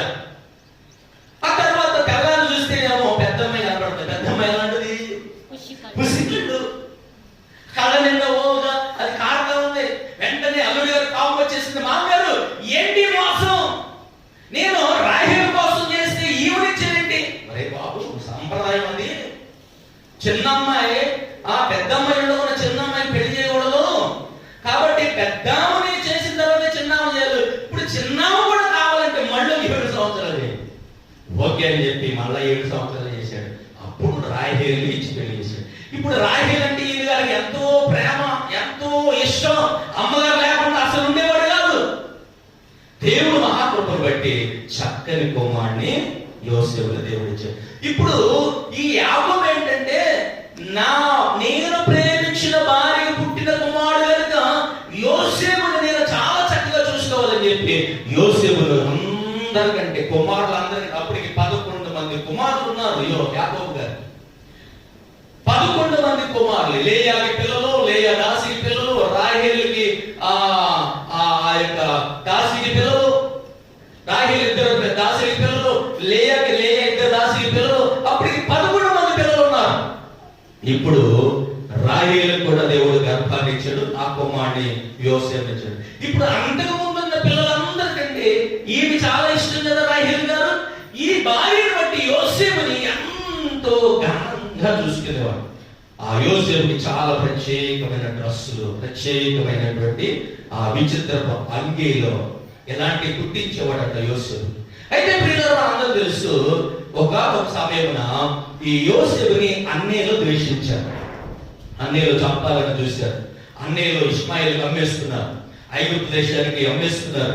ఈ యొక్క ఇష్మాయిల్ ఐగుప్తు దేశంలో ఫరోకు అమ్ముతున్నారు. ఆ ఫరో యోసేపుతో పని మనిషిలాగా బానిస పనులు చేపిస్తూ ఉన్నాడు, చాలా కష్టపెడతా ఉన్నాడు. దేవుడు మహాకృపను బట్టి యోసేపు ఏం చేశాడంటే, చిన్నతనం నుండి కూడా దేవుడు అంటే తెలుసు కాబట్టి కష్టాల్లో కూడా ప్రార్థనతో ఉంటా ఉన్నాడు. రాజు ఆ యొక్క ఫరో ఎంత బాధ పెడుతున్నా చక్కగా ప్రార్థనలు ఎదుగుతూ ఉన్నాడు. తన భార్య శోధించినా ప్రార్థనలు ఎదుగుతున్నాడు. ఎన్ని కష్టాలు వచ్చినా, జైల్లో వేసినా, ఎన్ని పరిస్థితులు వచ్చినా ప్రార్థన చేస్తున్నాడు తప్ప అవేమి భయపడలేదు. ఒక రోజున దేవుడు మహాకృపను బట్టి ఆ యోసేపుకున్న విశ్వాసాన్ని బట్టి దేవుడు ఏం చేశాడు, చెరసాల్లో ఉన్న యోసేపును తీసుకొచ్చి దేవుడు ఫరో రాజు చేత ఒక మంచి భార్యను, ఒక రాజు యొక్క కుమార్తెను యోసేపుకి వివాహం చేసి, యోసేపుతో రాజు చెప్పాడు, ఫరో రాజు, నాయనా ఈ దేశం అంతటికి నీవే రాజువి, నీవే పరిపాలన చేయాలి, నీ సెలవు లేకుండా, నీ సంతకం లేకుండా ఎవరు ఏ పని చేయకూడదు. ఇంత గొప్ప అధికారం వచ్చేసాడు. అయితే ఒక రోజున కరువు వచ్చింది, దేశం అంతా కరువు వచ్చింది. అయితే ఆ కరువు వచ్చే ముందు యోసేపు దేవుడు కల చెప్పాడు ఏంటంటే, మీ ప్రాంతం కూడా కరువు రాబోతుంది అని చెప్పాడు. అప్పుడు యోసేపు వెంటనే ఫరో రాజు చెప్పాడు, రాజుగారు మరి మనకి భయంకరమైన కరువులు రాబోతుంది, ఒక 7 సంవత్సరాలు పంట బాగా పండుతుంది, మరలా వచ్చి 7 సంవత్సరాలు కరువు వస్తుంది కనుక ఆ కరువులో మనం మంచిగా ఉండాలంటే ఈ 7 సంవత్సరాలు పండిన పంట అంతా మనం నిల్వ చేసుకుని మన దేశంలో ఉంచుకుందాం, మన దేశంలో ఆహారం ఎవరికి బయటికి ఇవ్వద్దు. ఎందుకంటే మనం చూస్తాం కదా, కర్నూలు ప్రాంతంలో పండే రైస్ అంతా ఎక్కడ వస్తూ ఉంది, తెలంగాణ వస్తూ ఉంటుంది, హైదరాబాద్ వస్తూ ఉంటుంది, ఆంధ్ర వెళ్తా ఉంటుంది, రకరకాల వెళ్తే అక్కడ చాలా చక్కని పంటలు పండుతూ ఉంటాయి. అలాగే పెట్రోల్ ఉంది. ఈ యొక్క దుబాయ్ కంట్రీలో మరి చాలా పెట్రోల్ బావులు ఉంటా ఉంటాయి. ఆ పెట్రోల్ అంతా కూడా అనేక దేశాలకు అది సరఫరా అవుతూ ఉంటుంది. కొన్ని ప్రాంతాల్లో బొగ్గు ఉంటా ఉంటుంది. ఈ బొగ్గు కూడా ఒక్కొక్క దేశానికి అది సరఫరా అవుతూ ఉంటుంది. ఆ బొగ్గు ద్వారా కరెంట్ తయారు చేస్తూ ఉంటారు. కానీ ఇలాగ ఒక్కొక్క ప్రాంతంలో ఒక్కొక్క పరిస్థితులు. ఇప్పుడు వాటర్ ఉంది, మన వాటర్ వాళ్ళు తీసుకుని తాగుతూ ఉంటారు, గల్ఫ్ కంట్రీస్ వాళ్ళు తీసుకుని తాగుతూ ఉంటారు. ఎందుకంటే అక్కడ తాగడానికి మంచి వాటర్ ఉండదు, మన వాటర్ అక్కడ తీసుకుని వెళ్ళాలి, వాళ్ళ పెట్రోల్ మనం తెచ్చుకోవాలి. ఇలాగా ఒక దేశం నుండి మార్పులు చేర్పులు జరుగుతూ ఉంటాయి. అప్పుడు ఈ ఫరో చెప్పాడు, నాయనా నీ మాట చెప్పి నేను చేస్తాను, ఈ 7 సంవత్సరాల పంట మనం నిల్వ పెట్టేసుకుందాం, ఆ మిగిలిన 7 సంవత్సరాలు ఆహారం మనం తిందాం అని చెప్పి యోసేపు సలహా మీద ఫరో రాజు విన్నాడు. అప్పుడు దేశం అంతా కూడా, ప్రపంచం అంతా కూడా కరువుతో భయంకరంగా మరి అలమటిస్తూ ఉన్న సమయంలో అప్పుడు ప్రపంచానికి తెలిసింది ఏంటంటే, ఐగుప్తు దేశంలోనే ఆహారం దొరికింది. అప్పుడు ఇంకా బాధాకరం ఏంటంటే, ఇజ్రాయెల్ దేశంలో కూడా ఆహారం లేదు. ఎందుకంటే ఇజ్రాయెల్ దేశంలో యోసేపు లాంటి వారు లేరు. అప్పుడు ఇశ్రాయేలు యొక్క కుమారులు అనగా యాకోబు కుమారులు తెలుసుకున్నారు. నాన్నగారు చెప్పారు, నాన్నగారు ఐగుప్తు దేశంలో ఆహారం దొరుకుతుందని విన్నాము, మరి మమ్మల్ని అక్కడికి వెళ్ళి ఆహారం తెమ్మంటారా? అప్పుడు యాకోబు చెప్పాడు, ఓకే నాయన వెళ్ళింది. ఇంక వాళ్ళకి కొంచెం డబ్బులు ఇచ్చి పంపించాడు. పంపిస్తే అన్నదమ్ములు కొంతమంది వెళ్ళారు. అప్పుడు యోసేపు చూశాడు. యోసేపు వీళ్ళని గుర్తుపట్టి అడిగారు, ఎవరు మీరేంటి పరిస్థితి అంటే చెప్తా ఉన్నారండి, మా నాన్నగారి పేరు యాకోబు గారు, మేము 12 మంది సంతానం అండి. 11వ వ్యక్తి యోసేపు అనే ఒక వ్యక్తి ఉండేవాడు, అతడు లేడండి, చనిపోయాడు. మేము 11 మంది మాత్రమే ఉన్నామండి. ఆ తండ్రికి ఆహారం పట్టడానికి వచ్చామని చెప్తే అప్పుడు యోసేపు చాలా ఏడుస్తాడు. ఏడ్చి వాళ్ళకి ఆహారం ఇచ్చేస్తాడు. ఆ తర్వాత ఆహారం ఇచ్చినప్పుడు మళ్ళా ఇంకో మాట ఏం చెప్తాడంటే, గోను సంచులు వాళ్ళు ఇచ్చిన డబ్బులు వాళ్ళకే ఉంచేసాడు అని చెప్పి ఆ ఆహారాన్ని పంచే సూపర్వైజర్ చెప్తాడు. ఈ సూపర్వైజర్ ధాన్యంతో పాటు డబ్బులు కూడా గోను సంచులు వేసేస్తాడు. ఆ తర్వాత వాళ్ళు భయం వేసి మళ్ళా ఆ డబ్బులు మళ్ళా పట్టుకుని యోసేపు దగ్గరకు వస్తాడు. వచ్చి యోసేపులో మాట్లాడి ఈ మాట చెప్పేసి నేను ముందుకు వెళ్తా. చూడండి, ఆదికాండం 43వ అధ్యాయం, ఆదికాండం 43వ అధ్యాయము 24వ వచనం. 43:24. ఆ మనుషుడు వారిని యోసేపు ఇంటికి తీసుకుని వచ్చి వారికి నీళ్ళేయగా వారు కాళ్ళు కడుక్కున్నది. మరియు అతడు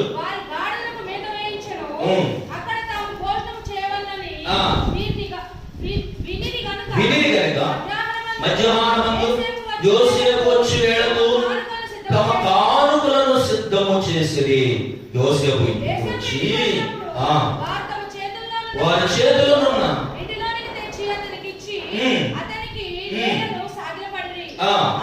అప్పుడు మీరు చెప్పిన ముసలివాడైన మీ తండ్రి క్షేమంగా అతడు ఇంకా బ్రతికున్నాడా వారు నీ దాసుడైన మా తండ్రి ఇంకా బ్రతికున్నాడు, క్షేమంగా ఉన్నాడని చెప్పి వంగి సాగిలపడ్డాడు. దేవునికి స్తోత్రం కలుగును గాక. హల్లెలూయా. ఇప్పుడు వీళ్ళు వంగి సాగిలపడిన సమయం యోసేపు ఎప్పుడు ఇచ్చాడు తెలుసా దర్శనం? యోసేపు 16 సంవత్సరాల వయసులో ఉన్నప్పుడు దర్శనం వచ్చింది. నీ అన్నదమ్ములు అందరూ నీ కొరకు ఒక రోజు సాగిలు పడతారు నాయన, నీ తల్లిదండ్రులు కూడా వచ్చి నీ కొరకు నీకు సాగిలు పడతారు నాయన, అలాగే నేను నిన్ను ఆశీర్వదిస్తానని యోసేపుకి ఆదికాండం 37వ అధ్యాయంలో వాగ్దానం చేస్తాడు, దర్శనం ఇస్తాడు. అప్పటికి తల్లిదండ్రులు కూడా తెలియదు, అన్నదమ్ములకు కూడా ఏంటంటే ఏంటి వీడికి మనం సాగిలు పడాలా, వీడికి మనం నమస్కారం చేయాలా, మనం పెద్దవాళ్ళం, వయసులో పెద్దవాళ్ళం, వీడు నిన్నగా మనం పుట్టాడు, వీడికి మనం సాగిలు పట్టలేదని వాళ్ళు చాలా భయంకరంగా అనుకునేవాళ్ళు. కొన్నిసార్లు మరి కలవగా వస్తున్నాడో వాడిని మనం చంపేద్దామని ఆ సొంత తమ్ముడినే రకరకాల ఇబ్బందులు పెట్టాలనుకున్నారు. ఇబ్బందులు పెట్టారు, గోతులు పడేశారు, చంపాలనుకున్నారు, అమ్మేస్తున్నారు, ఎన్నో బాధలు పెట్టారు. ఇప్పుడు అన్నయ్యలు ఏమయ్యారు? తమ్ముడికి శత్రువులయ్యారు. ఏమి బాధ లేదు, ఏమి కష్టం. యోసేపు వాడికి హాని చేయలేదు. యోసేపు చేసిన పని ఏంటంటే నాకు ఈ కళ వచ్చింది అని చెప్పాడు. అదే తప్పు. ఆ కళలో ఏంటి? మీ అందరూ కూడా నా దగ్గరకు వచ్చి ఏం చేస్తున్నారు? సాష్టాంగ నమస్కారం చేస్తున్నారు. ఇది వాళ్ళకు పాపం. దానివల్ల అన్నయ్యలందరూ ఏమైపోయారు? విరోధులుగా మారిపోయారు, శత్రువులుగా మారిపోయారు. అయితే ఇప్పుడు మరి యోసేపు దగ్గరకు వచ్చిన తర్వాత యోసేపు ఏం చేశాడు తెలుసండి? వాళ్ళందరినీ పిలిచి వాళ్ళందరికీ చక్కగా విందు చేసి వాళ్ళందరికీ భోజనాలు పెట్టి, ఏమయ్యా మీ నాన్నగారు బాగున్నారు, మీ తండ్రి గారు బాగున్నారు అని చెప్పి వాళ్ళందరికీ క్షేమ సమాచారం అందించి వాళ్ళందరూ భోజనం చేసిన తర్వాత మళ్ళా లోపలికి వెళ్ళి ఏడ్చి అప్పుడు అన్నయ్యలందరినీ కౌగిలించుకున్నాడంట. అప్పుడు చెప్పాడంట, నాయన నేను ఎవరినో కాదు, మీరు అమ్మేసుకున్న మీ తమ్ముడైన యోసేపు నేనే. దేవునికి స్తోత్రం కలుగును గాక. హల్లెలూయా. ప్రభువునందు ప్రియమైన దేవుని బిడ్డలారా, శత్రువులను ప్రేమించే మనస్సు, క్షమించే మనస్సు యోసేపు కలిగి ఉన్నాడు కనుక యోసేపుని దేవుడు ఏం చేశాడు తెలుసా? ఫరో దేశానికి గొప్ప రాజుగా చేశాడండి, గొప్ప రాజుగా చేశాడు. బైబిల్ గ్రంథంలో ఇంకొక వ్యక్తి ఉన్నాడు, ఆ యోబు అనేటువంటి వ్యక్తి. ఈయన కూడా చాలా ధనవంతుడు. మొట్టమొదటి మనందరూ తెలుసు కదండి, ఊజు దేశంలో అతని లాంటి ధనవంతుడు ఎవరు లేడు. గొప్ప భాగ్యవంతుడు, గొప్ప ధనవంతుడు. అనేకులకు సహాయం చేసే మనసు కలిగిన వాడు, పేదలకు సహాయం చేసే మనసు కలిగిన వాడు, పెద్దవాళ్ళకి సహాయం చేసే మనసు కలిగిన వాడు, ముసలోళ్ళకి సహాయం చేసే మనసు కలిగిన వాడు. ఒకవేళ ఎవరైనా అప్పులు ఉండేది ఆయన, వాళ్ళు మమ్మల్ని తిడుతున్నారు పడుతున్నారంటే, ఇదిగో తీసుకుని వెళ్ళి అప్పు కట్టేయరా బాబు, మళ్ళీ ఎప్పుడు అప్పు చేయకండి అని చెప్పి అప్పుడు కూడా తీర్చేసిన పరిస్థితి. బైబిల్ ఆయన గురించి రాయబడి ఉంది, తల్లిదండ్రులు లేని వారికి తండ్రిగా ఉన్నాడంట. తండ్రిగా ఉండడం అంటే భావం చెడుగా కాదు కానీ ఆ అనాది పిల్లలను తండ్రి ప్రేమతో ప్రేమించేవాడు, ఆ అనాది పిల్లలను తండ్రి లాగా ఆదరించేవాడు. అంత గొప్ప ప్రేమ కలిగినాడు. మనందరూ తెలుసు, ఒక రోజున సాతాను శోధించింది. ఆయన భక్తిని మనం తప్పబట్టాలి. దేవుడు కూడా ఈ సాతాను బుద్ధి రావాలంటే, ఆ యోబు సంగతి వీడికి తెలియాలంటే కొన్ని దినాలు అప్పగించేద్దాం అని చెప్పి దేవుడు ఏం చేస్తాడు, ఈ యోబును అప్పగించేస్తాడు సాతాను. అప్పుడు సాతాను ఏం చేసింది, అన్ని పోగొట్టేసింది కదండి, అన్ని పోగొట్టేసింది.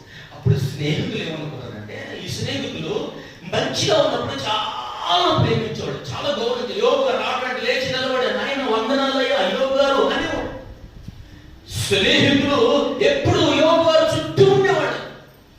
ఎందుకంటే యోబు గారి ఇంట్లో ప్రతిరోజు గొప్ప గొప్ప విందులు, వాళ్ళ పిల్లలు గొప్ప గొప్ప విందులు చేస్తున్నవాడు. ఇప్పుడు డబ్బులు ఉన్నవాళ్ళు ఏం చేస్తారు, రోజు ఏదో ఒక వెరైటీ కదండి, ఏది తినాలనుకుంటే అది తినేవాడు, ఏది తాగాలనుకుంటే అది తాగేవాడు.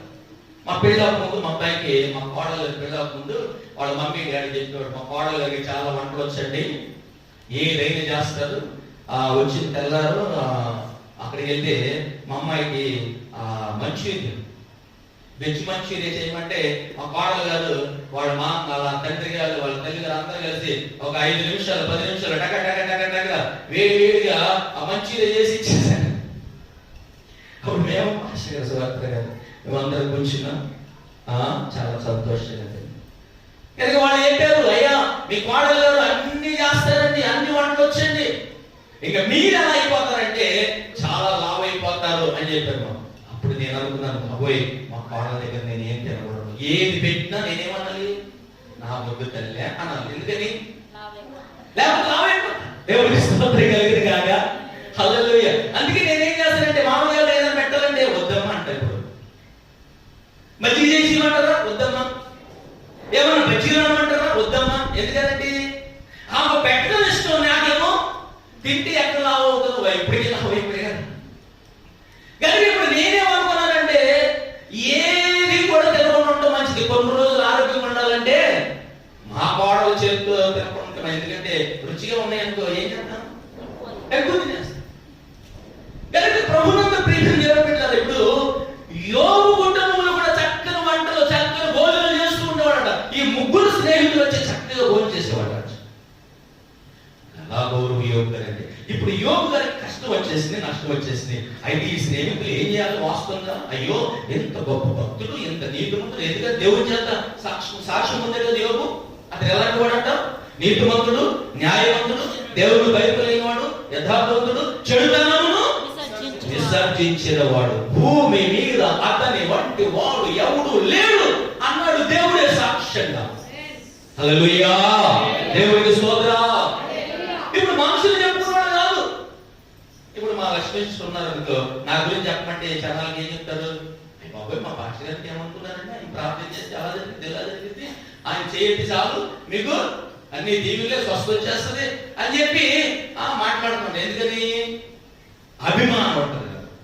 మనుషులు చెప్తారు, గొప్పగా చెప్తారు. ఎందుకంటే వాళ్ళ మామయ్య గారిని చెప్పారండి, మీ భాషలో వస్తారమ్మా మా ఇంట్లో. అయిపో ఎందుకు రారండి, మీరు చెప్పాలి కదా. ఆయన అక్కడ వాలిపోతారు. ఎందుకంటే ప్రార్థన అంటే అంత విశ్వాసం ఆయనకి వచ్చేస్తాడు.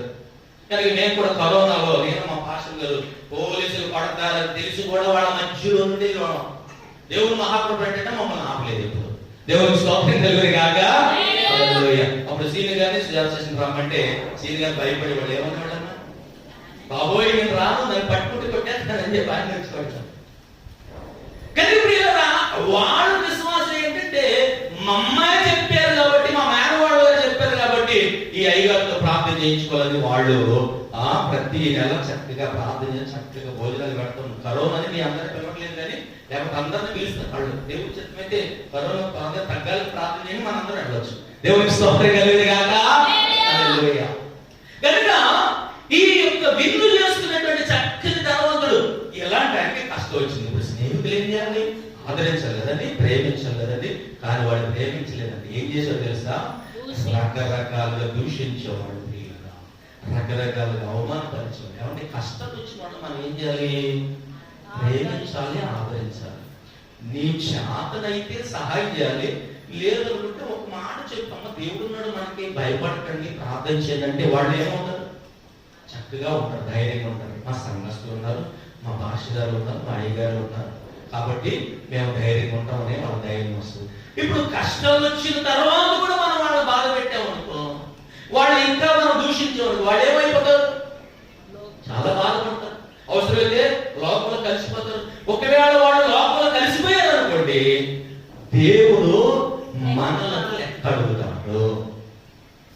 మన మాటలు బట్టి ఒకవేళ వాళ్ళు కనుక పాడైపోతే ఇప్పుడు ఏం కాదు, అక్కడికి వెళ్ళిన తర్వాత లెక్క అడుగుతాడు. నువ్వేంటి పలానా ఆమె ఇట్లా మాట్లాడావు, దాన్ని బట్టి నిన్ను బట్టి ఆమె మళ్ళా లోపలికి వెళ్ళిపోయింది, కాబట్టి నీకు పరలోకానికి రావడానికి అర్హత లేదు అంటాడు. అదే బాబాయ్ బాబాయ్ బాబాయ్ నేను ఎన్నో చేశానండి, జున్నిచ్చానండి, పాలిచ్చానండి, పెరిగించానండి, అన్నం పెట్టానండి, మా అయ్యగారితో బాగానండి. నువ్వు ఎన్ని చేసినా నీవు ఆ యొక్క కష్టంలో ఉన్నటువంటి వ్యక్తులను ఆదరించలేదు అంటాడు. దేవుని స్తోత్రం కలుగును గాక. హల్లెలూయా. కానీ ఈ స్నేహితులు కూడా అదే చేశారు. ఈ మాటలు చెప్పేసి నేను ముగించేస్తాను. చూడండి యోబు గ్రంథం 22:5. యోబు గ్రంథం 22:5లో స్నేహితులు అంటున్నారు యోబుని. చదవండి, ఎవరు చదువుతారు? చూడండి యోబు గ్రంథం 22:5. నీ చెడుతనము గొప్పది కాదా, నీ దోషములు మితిలేనివి కావా. చాలు. ఎవరు మాట్లాడుతున్నారంటే యోబు స్నేహితుడైన ఎలీఫజు మాట్లాడుతున్నాడు. ఇప్పుడు ఎంత గొప్ప భక్తుడు ఏమన్నాడు? నీలో చెడుతనం ఉంది, నీలో దోషం ఉంది, అందుకే నీకు నష్టం వచ్చింది. ఇంకొక ఫ్రెండ్ ఏమన్నాడు చూడండి, ఇది యోబు గ్రంథం 18:50. ఆ 18:5 ఆలోచన. 18:5 ఆలోచన.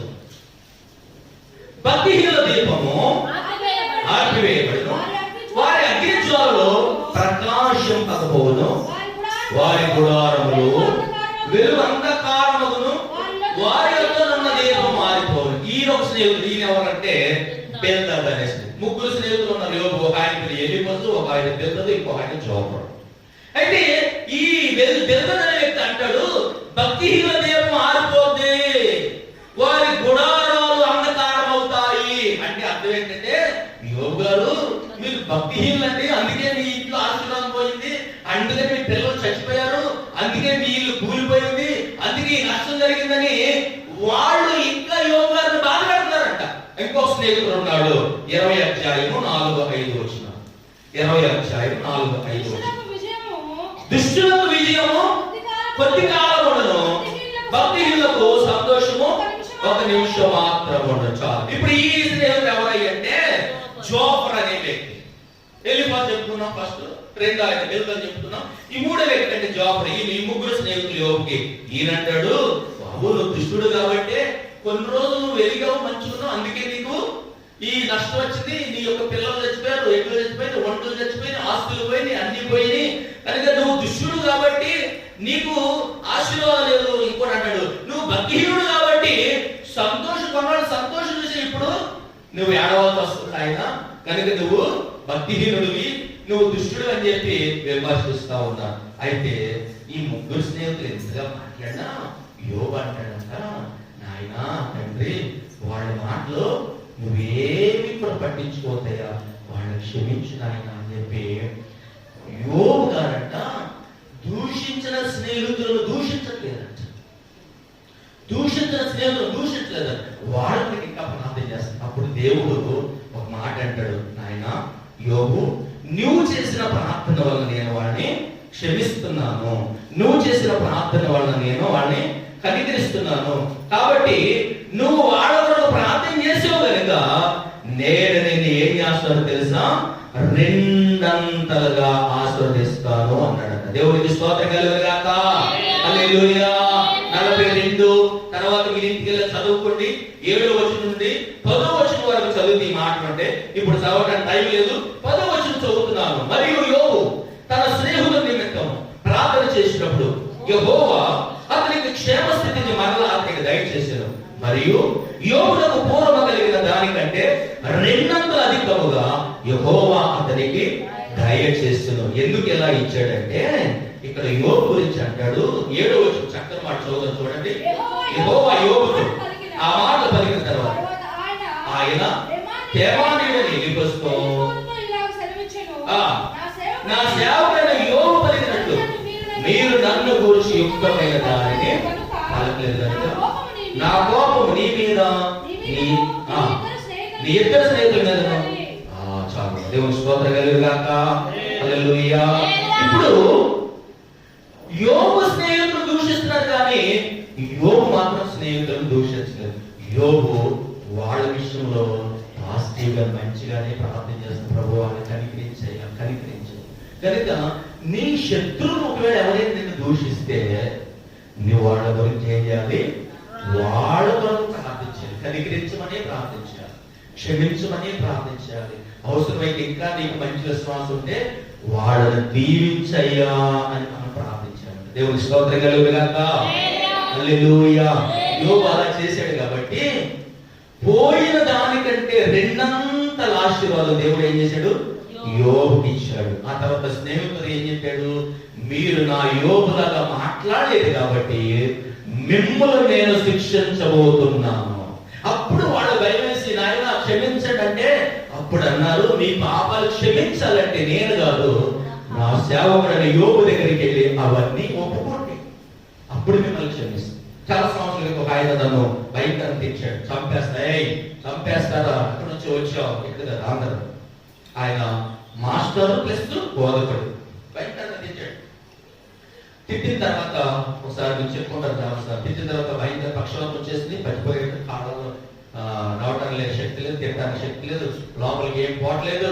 అప్పుడు తన భార్యకి చెప్పాడు, అమ్మా ఈ రోగం నాకు ఎందుకు వచ్చిందంటే పాస్టర్ గారిని తెచ్చారు. మా ఊరు వచ్చి సేవ చేస్తే, ఎందుకంటే ఆ ఊరిలో సేవ చేస్తుంటే ఆ సిఎస్ఐ చర్చి అంత ఖాళీ అయిపోయి అందరూ మన దగ్గరకు వచ్చారు. ఇప్పుడు పాస్టర్ గారి పాపం వచ్చేస్తే చంపేస్తాం. ఒక 10 మందిని పంపించారు. ఈ కాలనీలు కూడా పంపించారు. దాన్ని పట్టమని దేవుడి కృపను బట్టి ఎవరు పట్ల అక్కడ కూడా అదే జరిగింది. చాలా మందిని పంపించాడు.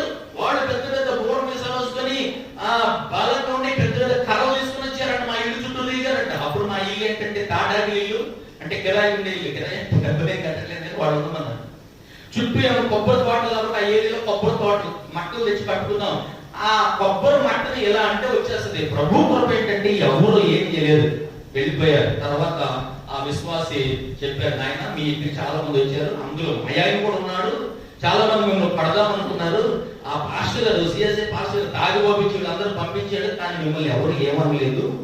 అయితే విచిత్రం ఏంటంటే ఆ పాస్టర్ గారికి పక్షవాతం వచ్చేసింది. కాళ్ళు చేతులు పడిపోయి నోట్లోకి ఏమేమి లేదు, చచ్చిపోయేటట్టున్నాడు. ఇప్పుడు భార్యని చెప్పాడు, ఆయన తీసుకొచ్చి ప్రార్థన చేయండి. ఇప్పుడు నాకు తెలిసింది కదా, నన్ను పట్టాలి చంపాలని చూశాడు కదా పాస్టర్. ఇప్పుడు నేనేం చేయాలి? నన్ను ఇలాగన్నాడు కాబట్టి ఆయన పక్షవాతం రావడం మంచిది అనుకోలే. నేను వెంటనే పాస్టర్ గారు నేను గబగబా రాజన్న సైకిల్ తీసుకున్నప్పుడు వాడూరులో ఉన్నా, ఆ సైకిల్ తీసుకుని గబగబా వాళ్ళ ఇంటికి వెళ్ళాం. చేతులు పట్టుకుని ఏడుస్తూ ఉన్నాడు. ఏంటి అంటే నా కోసం ప్రార్థన చేయండి. ప్రార్థన చేస్తే అద్భుతంగా 3 రోజులు స్వస్థత వచ్చింది. హల్లెలూయా. వెంటనే ఆటో కట్టించుకున్నాడు, మా ఇంటికి వచ్చాడు. మా ఇంటికి వస్తే మళ్ళీ మేము ఆ ఇంట్లో ప్రార్థన పెడతాం. ఎవరు ఆ ఇల్లు అంటే ఆ సిఎస్ఐలో సంఘ పెద్దవాళ్ళ ఇంట్లో ప్రార్థన. వాళ్ళు మనతో ప్రార్థన పెట్టిస్తున్నారు. అప్పుడు చక్కగా వచ్చి కూర్చున్నాడు. అప్పుడు సాక్ష్యానికి నాకు సమయం కావాలని ఇచ్చాం. అప్పుడు నా బాబాను ఒప్పుకున్నాను. ఏమన్నా తెలుసా, నేను ఈ పాస్టర్ గారిని దూషించాను, పట్టాలనుకున్నాను, పట్టాలను మనుషులు పంపించాను, భయంకరంగా తిట్టాను. అయితే నాకు పక్షవాతం వచ్చింది. అయితే పాస్టర్ గారు మరలా నా దగ్గరకు వచ్చి ప్రార్థన చేశారు. ఇప్పుడు నేను తిరిగి నడుస్తున్నాను, తిరిగి మీ దగ్గరికి రాగలుగుతున్నాను, నిలబడగలిగానని సాక్ష్యం చెప్పుకున్నాడు. దేవుడు స్తోత్రం కలుగును గాక. హల్లెలూయా. ఆ రోజుల్లోనే మీటింగ్ పెడితే ఒకే రోజున 20 మంది మారుమనసు పొందారు. దేవుడికి స్తోత్రం కలుగును గాక. హల్లెలూయా. అందరూ భూమిలో ఉన్నవాళ్ళు, అందరూ ఆ వ్యవసాయం ఉన్నవాళ్ళు అంతా. కనుక ప్రభువునందు ప్రియమైన దేవుని బిడ్డలారా, మన పని ఏంటంటే ప్రార్థన చేయడం. మన పని క్షమించు ప్రభువా, వాడిని క్షమించు ప్రభువా. దేవుడు యోబు అన్నాడు కాబట్టి 2 అంతల కనుక నీకు 2 అంతల ఆశీర్వాదం కావాలా? ఇప్పుడున్న ఇల్లు తీసేసి దేవుడు ఆ రేకులు తీసేసి బిల్డింగ్ వేయాలా? ఆ బిల్డింగ్ ఇంకో బిల్డింగ్ వేయాలా? అలా వేయాలంటే ఏం చేయాలి? నీవు కూడా ఏం చేయాలి? ఎవరైతే దూషిస్తున్నారో, ఎవరైతే బాధపెడుతున్నారో, ఎవరైతే అవమానపడుతున్నారో వాళ్ళ పట్ల ఏం చేయాలి? ప్రార్థించే ప్రభువా వాడిని క్షమించయ్యా, క్షమించా. కనుక ఆ విశ్వాసం మనం మరి జీవించాలి. ఆ మాటలు దేవుడు దీవించి ఆశీర్వదించుగాక. ప్రార్థన చేస్తున్నాం. అందరూ మోకరించండి. కొద్ది నిమిషాలు దేవుని యొక్క సన్నిధిలో 2 నిమిషాలు